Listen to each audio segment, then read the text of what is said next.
One of our favorite trips of the year to the undisputed heavyweight champion of national parks.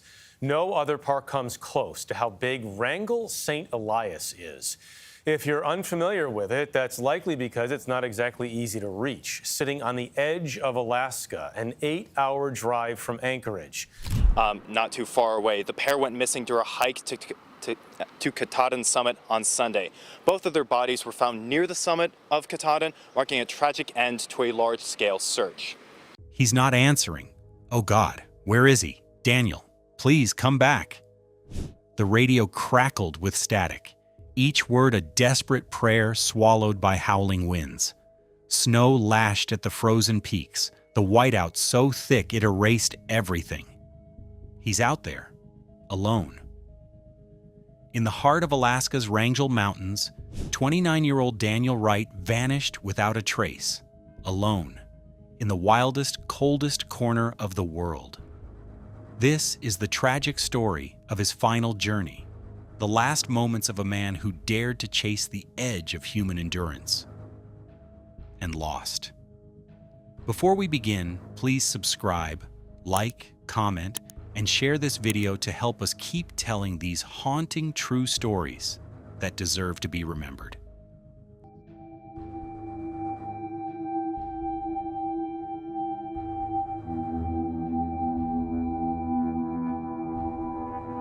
We spent yesterday just building camp and getting sort of oriented to Alaska glacier camping and climbing. So this morning we woke up and it was beautiful weather and we had breakfast, and then we were able to get packed, making a plan to move a little bit higher starting tomorrow.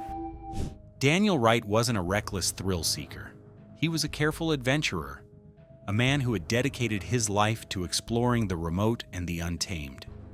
He grew up in Colorado, with snowy mountains as his backyard and adventure as his birthright.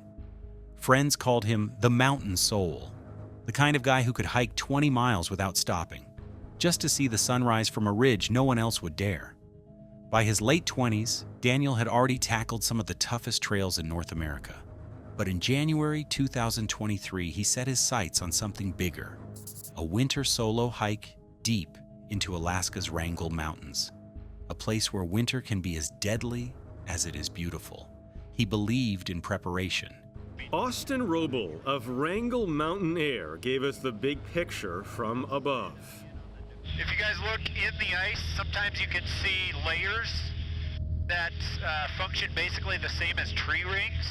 And you can count those like tree rings and see how many years worth of ice you're looking at. He believed in respecting the wilderness, but he also believed that some places call you so strongly, you have to answer, even if the cost is everything. The Wrangell Mountains are no place for the unprepared. Towering peaks, icy glaciers, and temperatures that can plummet below minus 30 degrees Fahrenheit even in the day. Daniel planned it all. He had the gear, the satellite radio, the emergency beacons, the maps.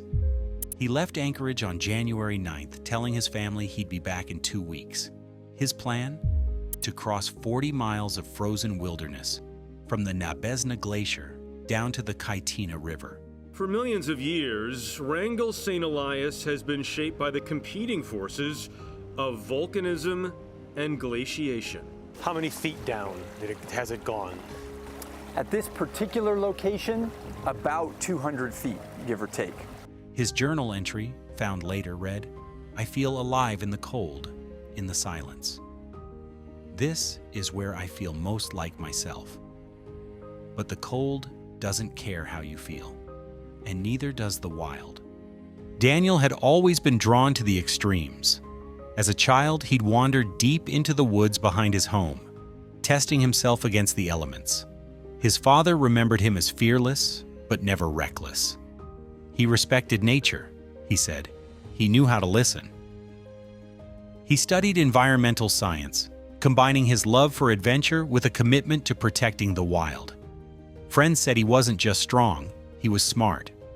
But even the smartest hikers can be undone by the smallest mistake when the world turns white. Daniel's first few days went smoothly. His journal described calm nights under the northern lights, quiet snowshoe treks, and crisp mornings of untouched snow. But by January 13th, things changed. A sudden storm rolled in.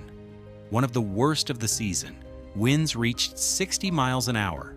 Visibility dropped to 0. Daniel's last journal entry, scrawled in freezing fingers, read simply, "Whiteout." I'm holding on.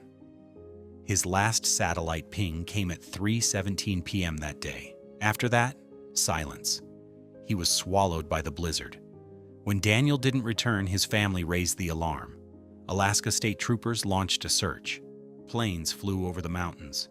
Dogs tracked his last known route. But days turned to weeks. Searchers found only the faintest signs. A snow cave dug into a hillside. Footprints that disappeared into the white. One rescuer described it, "The wind erases everything. In the mountains, you can be 10 feet from a man and never see him." On average, there are 600 to 800 search and rescues in Alaska per year. By statute, the troopers are responsible for almost all of them. And that's where Dahl's headed today. On February 6th, nearly a month after Daniel vanished, a search team found his body in a narrow ravine. His journal was frozen shut, his backpack torn by wind and ice. The coroner's report said hypothermia took him. No injuries, no sign of panic. Just a quiet, cold end. Those who knew him said he must have realized it was over and simply let go. His father said, "He died where he felt most alive. I hate that, but I understand it." Daniel Wright's story isn't just about a man lost to the cold. It's a story about the fragile line between awe and danger, between passion and survival. It's a reminder that the wild is both beautiful and brutal, and that no matter how prepared we think we are, we're always at its mercy. His family started the Daniel Wright Foundation for Wilderness Safety, pushing for better safety resources for solo adventurers. His journal now sits in his parents' home, a testament to his final journey, and a warning to everyone who dreams of testing themselves against the wild. If Daniel's story moved you, if it made you pause and think, please help us keep these stories alive. Subscribe, like, and share this video. Leave a comment below about your thoughts on balancing adventure and safety in the wild. Together, we can honor Daniel's memory and remind the world that even in the face of beauty, caution must never be forgotten. Thank you for watching, and remember, the wild may call, but it never promises mercy.